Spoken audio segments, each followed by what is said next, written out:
বিসমিল্লাহির রহমানির রহিম। সম্মানিত দর্শক ও শ্রোতাবৃন্দ, আসসালামু আলাইকুম। আমি এখন যে বিষয় নিয়ে আপনাদের সাথে কথা বলবো তার শিরোনাম হচ্ছে দেশের রাজনীতির বাতাস কোন দিকে প্রবাহিত হচ্ছে। এ নিয়ে বাংলাদেশের বিভিন্ন গণমাধ্যম, সোশ্যাল মিডিয়া, টকশোতে রাজনৈতিক বিশ্লেষকরা, দেশি বিদেশি বিভিন্ন মাধ্যম নানানভাবে এগুলো আলোচনা পর্যালোচনা করছে। আজকে আমি এ নিয়ে দু চারটি কথা আপনাদেরকে বলতে চাই। যে আপনারা প্রশ্ন করতে পারেন যে দেশের রাজনীতি আসলে কোন দিকে যাচ্ছে, দেশের রাজনীতির বাতাস কোন দিকে প্রবাহিত হচ্ছে, ভোটের সমীকরণে কি হবে, নির্বাচন মাঠে নিজ নিজ সুবিধা নিশ্চিত করতে কে কাকে পাশে টানবে, কে কার সঙ্গে জোট বাঁধবে, এ নিয়ে রাজনীতির অন্দর চলছে নানা মেরুকরণ। হিসাব নিকাশ ভিন্ন হলেও সবার লক্ষ্য এক অভিন্ন, যে নির্বাচনে ভালো করতে হবে, নির্বাচনে জিততে হবে। সবার উদ্দেশ্যই ক্ষমতা ভাগাভাগি দর কষাকষিতে ভোটের আগে নিজেদের শক্তিশালী অবস্থান। শিগগিরই পর্দার অন্তরালে ঘটতে যাচ্ছে অনেক কিছু, যার তৎপরতা ইতিমধ্যেই শুরু হয়ে গেছে। চলমান রাজনৈতিক পরিস্থিতিতে নির্বাচনী রোডম্যাপ নিয়ে অন্তর্বর্তী সরকারের উপর রাজনৈতিক দলগুলোর চাপ যেন বেড়েই চলেছে। রাজনৈতিক দলের নীতি নির্ধারণী পর্যায়ের নেতা এবং বিশ্লেষকদের সঙ্গে কথা বলে এসব বিষয় জানা গেছে। আগামী জাতীয় সংসদ নির্বাচনকে সামনে রেখে নয়া মেরুকরণের পথে হাঁটছে দেশের রাজনীতি। রাজনীতির বাতাস বিভিন্ন দিকে প্রবাহিত হচ্ছে। বিএনপি, জামাত ইসলামী, এনসিপি তিনটি দলই ভিন্ন ভিন্ন লক্ষ্য নিয়ে রাজনৈতিক দলগুলোর সঙ্গে আলাদাভাবে ঐক্য করার চেষ্টা করছে। তবে এই কার্যক্রমে দলগুলো আবার সচেতনভাবেই এড়িয়ে চলছে একে অপরকে। ফলে কি কার পক্ষে তা নিয়ে এক ধরনের প্রচন্ড লড়াই স্পষ্ট হয়ে উঠছে আমাদের ভিতরে এবং দলগুলোর ভিতরে। দলের কার্যক্রম নিষিদ্ধ নিবন্ধন স্থগিত হওয়ার পর এখন আর তো বলা যাবে না যে মাঠে আওয়ামী লীগ আছে। এ নিয়ে রাজনীতির হাওয়া মোড় নিচ্ছে নানান দিকে, রাজনীতির বাতাস প্রবাহিত হচ্ছে বিভিন্ন দিকে। নতুন মেরুকরণের আভাস পাওয়া যাচ্ছে। রাজনৈতিক বিশ্লেষকদের মতে ভোটের ও মাঠের রাজনীতিতে বিএনপি এখন দেশের অপ্রতিদ্বন্দ্বী জায়গায় রয়েছে। জামাত ইসলামের নতুন দল জাতীয় নাগরিক পার্টির মধ্যে দৃশ্যত বর্তমানে কিছুটা দ্বন্দ্ব দেখা যাচ্ছে। এবি পার্টির সঙ্গে এনসিপি সহ বেশ কয়েকটি দলটি জোট হতে পারে, আবার বিএনপিও কাছে টানতে পারে অনেক। অন্যদিকে ইসলামী দলগুলো বেশ কয়েকটি ইসলামপন্থী দলের মধ্যেও নির্বাচনী সমঝোতার লক্ষণ প্রায় আমরা দেখতে পাচ্ছি।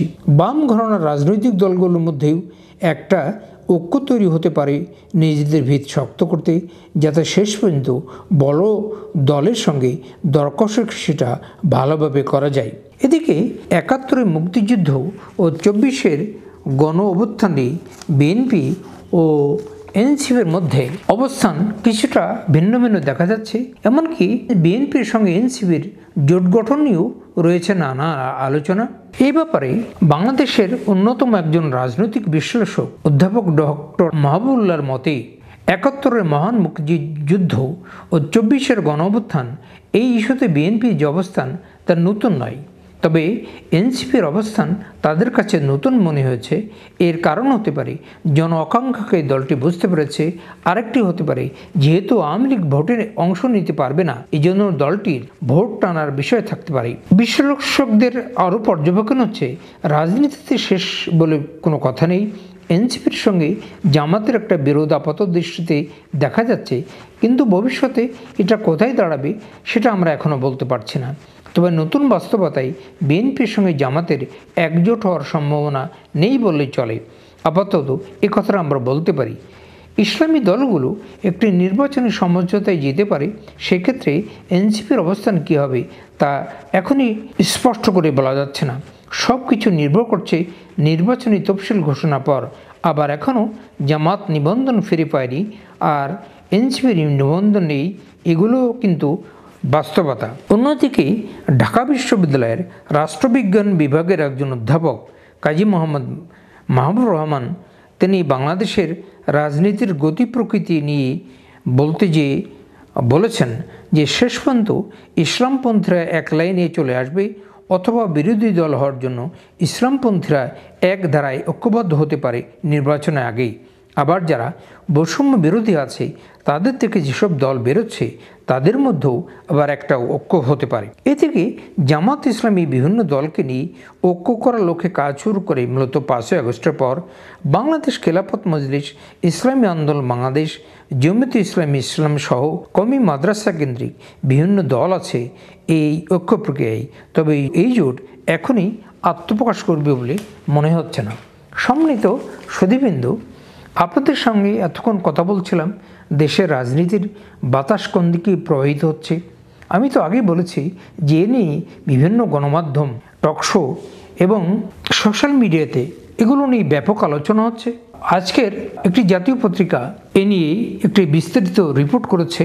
এখন প্রশ্ন হচ্ছে যে সর্বশেষ পর্যায়ে এটা কোথায় গিয়ে দাঁড়াবে। এই বিষয়ে দু একটি কথা বলে আজকে আমার আলোচনাটি এখানে শেষ করব। সেটি হচ্ছে যে বাংলাদেশের রাজনীতির গতি প্রকৃতি এবং রাজনীতির বাতাস কোন দিকে প্রবাহিত হচ্ছে। এটা বাংলাদেশের আবহাওয়া যেমন যখন তখন পরিবর্তন হয়, সকালে এক ধরনের, বিকালে এক ধরনের, এই বৃষ্টি হচ্ছে, এই রোদ হচ্ছে, এটা যেমন প্রতি মুহূর্তে পরিবর্তন হয়। বাংলাদেশের রাজনীতিও তাই, বিশ্বের রাজনীতিও নানান বাঁকে নানানভাবে মোড় নেই। বাংলাদেশের রাজনীতিও প্রতি মুহূর্তেই বিভিন্ন দিকে মোড় নিচ্ছে। তবে যদি এই মুহূর্তের কথা আমি বলি যে এই মুহূর্তে যদি নির্বাচনের একটা রোডম্যাপ ঘোষিত হয় এবং আগামী ডিসেম্বর বা কম সময়ের মধ্যে একটি নির্বাচন হয়, তাহলে নির্বিঘ্নে বলা যায় যে বাংলাদেশ জাতীয়তাবাদী দল সংখ্যাগরিষ্ঠ আসন জাতীয় সংসদ নির্বাচনে পাবে এবং তারাই দল গঠন করবে। দ্বিতীয় অবস্থানে থাকবে জামাত ইসলামী বাংলাদেশ, এবং যদি জামাত ইসলামী এবং বিএনপি বিভিন্ন দলের সাথে জোটবদ্ধ হয় তাহলেও বিএনপি ক্ষমতায় যাবে এবং বিরোধী দলে যাবে জামাত ইসলামী। এটা হচ্ছে যে এই মুহূর্তের পর্যবেক্ষণ। এখন যদি নির্বাচনটা দীর্ঘায়িত হয় তাহলে রাজনীতির গতি প্রকৃতি এবং রাজনীতির বাতাস কোন দিকে মোড় নেবে এই কথারই এই মুহূর্তেই একটা চূড়ান্তভাবে বলা আমার পক্ষে তো সম্ভব নয়। কোনো রাজনৈতিক বিশ্লেষকই শেষ কথাটি বলতে পারবে না। তবে যাই হোক, আমি যে কথাটি বলে শেষ করতে চাই, দেশে একটি গণতান্ত্রিক ধারা ফিরে আসুক। সঠিক সময়ে অন্তর্বর্তী সরকার যে সময়ের ভিতর নির্বাচন করতে তারা প্রতিশ্রুতি দিয়েছে সেই সময়ের ভিতরেই নির্বাচনটি অনুষ্ঠিত হোক।